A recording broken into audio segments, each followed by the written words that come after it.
Praise the lord. హల్లెలూయా. దేవుని నామానికి మహిమ కలుగునుగాక. ప్రియమైన దేవుని బిడ్డలారా, మీరందరూ బాగున్నారా? మీరందరూ నిజంగా బాగుండాలి, ఆరోగ్యంగా ఉండాలని మీ కొరకు ప్రార్థన చేస్తూ ఉన్నాము. అలాగే మరి ఈరోజు వాక్యాన్ని చదువుకుందాము. మన పరిశుద్ధ గ్రంథమైన బైబిల్లో నుండి లేవియాకాండము 26వ అధ్యాయము 9వ వచనాన్ని చదువుతాను, శ్రద్ధగా ఆలకించండి.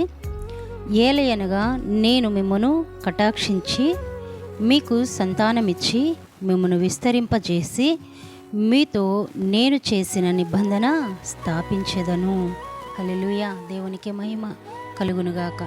ప్రియమైన దేవుని బిడ్డలారా, ఇక్కడ దేవుడు మాట్లాడుతూ ఉన్నాడు. ఎవరితో మాట్లాడుతున్నాడంటే ఇశ్రాయేలు ప్రజలతో దేవుడే ఒక నిబంధన చేసినట్లుగా ఆయన మరలా వారికి గుర్తు చేస్తున్నట్లుగా మనకి అర్థమవుతూ ఉంది. ఇక్కడ ఏమని మాట్లాడుతున్నాడంటే, ఏలయనగా నేను మిమ్మను కటాక్షించి మీకు సంతానము విస్తరింపజేస్తాను. హల్లెలూయా. నిజమేనండి. ఈ రోజుల్లో చాలామంది సహోదరులు మరి ప్రార్థనా సహాయం కోరుతున్న వారు చాలామంది కనబడతా ఉన్నారు. దేని గురించి ప్రార్థించమని అడుగుతున్నారంటే, మొదటగా వారి సంతానం కొరకు ప్రార్థన చేయమని కోరుతూ ఉన్నారు. ఏంటయ్యా అంటే, చాలామంది సంతానం లేని వారిగా కనబడతా ఉన్నారు. చాలామంది సంతానం మరి అభివృద్ధి లేని వారిగా కనబడతా ఉన్నారు. ఒకవేళ మరి గర్భఫలం కలిగినప్పటికీ మరి ఆ ఫలము చేతికి రాకమునిపే రాలిపోతున్న పరిస్థితులు మనం చూస్తూ ఉన్నాం కదండి. అయితే ఇక్కడ దేవుడు ఒక మంచి నిబంధన చేస్తూ ఉన్నాడు ఇశ్రాయేలు ప్రజలతో. ఏమంటున్నాడంటే, ఏలయనగా నేను మిమ్మును కటాక్షించి తిని. హల్లెలూయా. దేవుడు కటాక్షించాలంటండి. ఒక మనిషి ఒక వ్యక్తి మరి సంతానం కలగాలన్నా, వారు అభివృద్ధి చెందాలన్నా, వారు విస్తరించబడాలన్నా దేవుని కటాక్షం ప్రతి వ్యక్తికి ఉండాలండి. దేవుడు కటాక్షించి ఆయన ప్రేమ చూపి, ఆయన జాలి చూపి, ఆయన కనికరం మన మీద గనక ఉంటే అప్పుడు మనం విస్తరిస్తామంట, సంతాన అభివృద్ధి చెందుతామంట. అందుకే దేవుడు సెలవిస్తూ ఉన్నాడు, కటాక్షించి తిని మీకు సంతానమిచ్చి మిమ్మల్ని విస్తరింపజేసి మీతో నేను చేసిన నిబంధన స్థాపించేదను. హల్లెలూయా. దేవుడు ఒక నిబంధన చేశాడంట.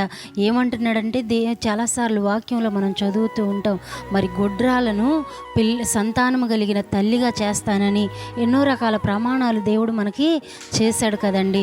మరి ఆ ప్రమాణాల విషయంలో దేవుని కటాక్షం నువ్వు పొందుతున్నావా? నిజంగా సంతానం లేని వారు నిరాశపడకుండా దేవుని వాగ్దానాన్ని ఆయన నమ్మిన మనము, ఆయన అంటా ఉన్నాడు కదా, నా యొద్దకు వచ్చి వారు నేను ఎంత మాత్రం త్రోసివేనని సెలవిస్తూ ఉన్నాడు. నిజమే ప్రియమైన సహోదరి, నువ్వు గనక దేవుని యొద్దకు ఆయన కటాక్షం, ఆయన కనికరం పొందే విధంగా గనక వెళ్తే ఆయన మీకు సంతానాన్ని ఇచ్చి దానిని అభివృద్ధి పరిచి దాని విషయంలో ఆయనంట ఒక నిబంధన స్థాపిస్తాడంట. హల్లెలూయా. ఆ సంతానాన్ని అభివృద్ధి చేయడానికి ఆయనే ఒక నిబంధన చేసుకుంటాడంటండి.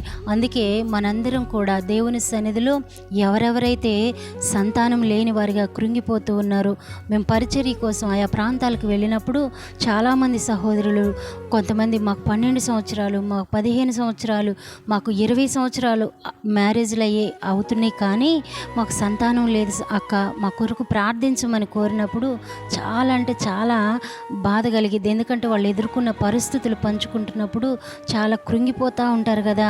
వారి కొరకు మేము ప్రార్థన చేస్తూ ఉన్నాం. సహోదరి, నువ్వు కూడా చక్కగా ప్రార్థన చేసుకో. దేవుని కటాక్షం కావాలి, దేవుని కనికరం కావాలని, ఆయన కటాక్షం పొంది చక్కగా సంతాన అభివృద్ధి పొందాలని ప్రభు పేరిట కోరుకుంటూ ఈ మాటలు ముగిస్తూ ఉన్నాను.